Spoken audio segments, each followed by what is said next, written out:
Yesterday, I thought I would go watch Weapons and I had some time to kill. So I walked into Starbucks and I decided to try the new coffee, the barreled plum iced Americano. And I'm honestly confused as to who this coffee is for. I try a lot of weird coffees, but this one takes the cake in terms of such confusing flavor profiles that I could not understand who are they trying to appeal with this coffee. If they're just trying to experiment, that is great, but if they're trying to probably bring in a new customer base, they would have a tough time with this. Now, I got the iced version, and these are my opinions. You could have a different opinion, you could like it, you could have the hot version, you could like that, but I honestly have a lot of mixed opinions to the point that I didn't like it. The coffee did not honestly feel a lot like rum or even plum, and I read online that it has cinnamon in it.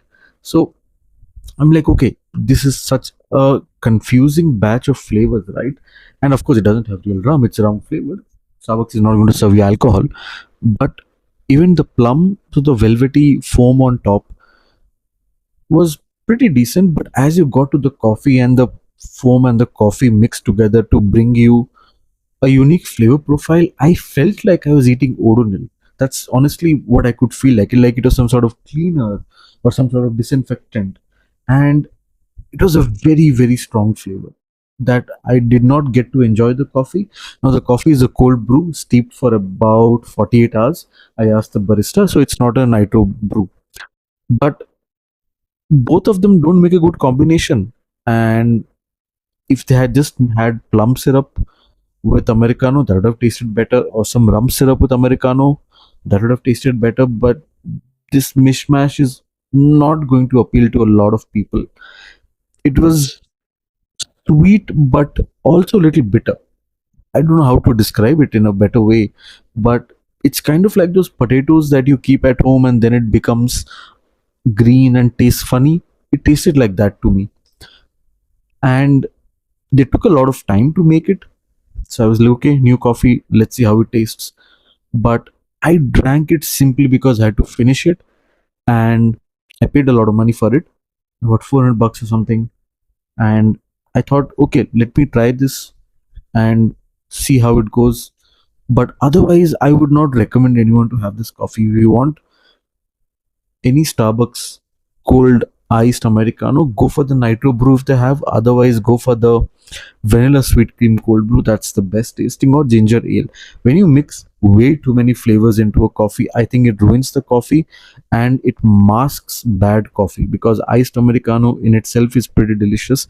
But if you have to add a bunch of different flavors, it just makes it very, very, very confusing.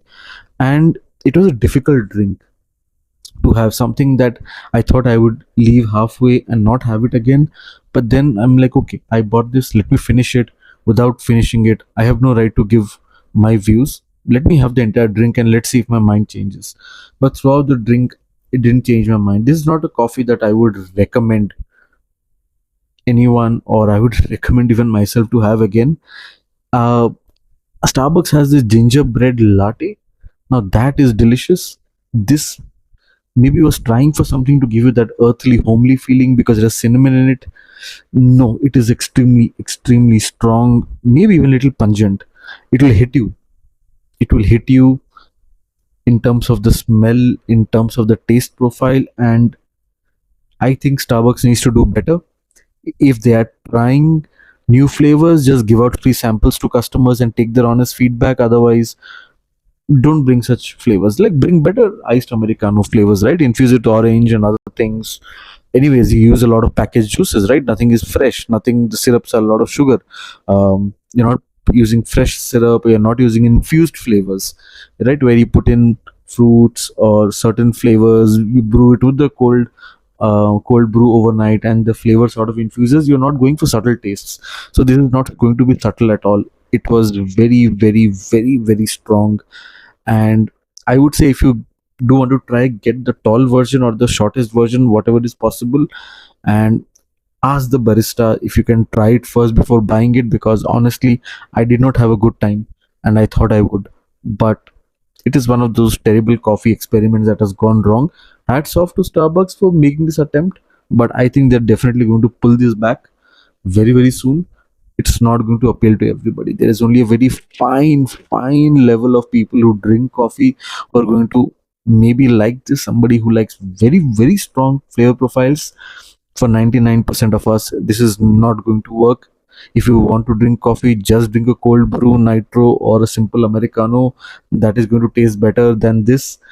Some flavors are not meant for each other, and if Starbucks internally tested these flavors for uh, before releasing it out in the retail, I don't know what kind of feedback they got, but not something that probably even their own employees like. I don't know. If you've tried this, let me know what you thought about it. But this was honestly one of the weirdest and terrible coffees that I've had.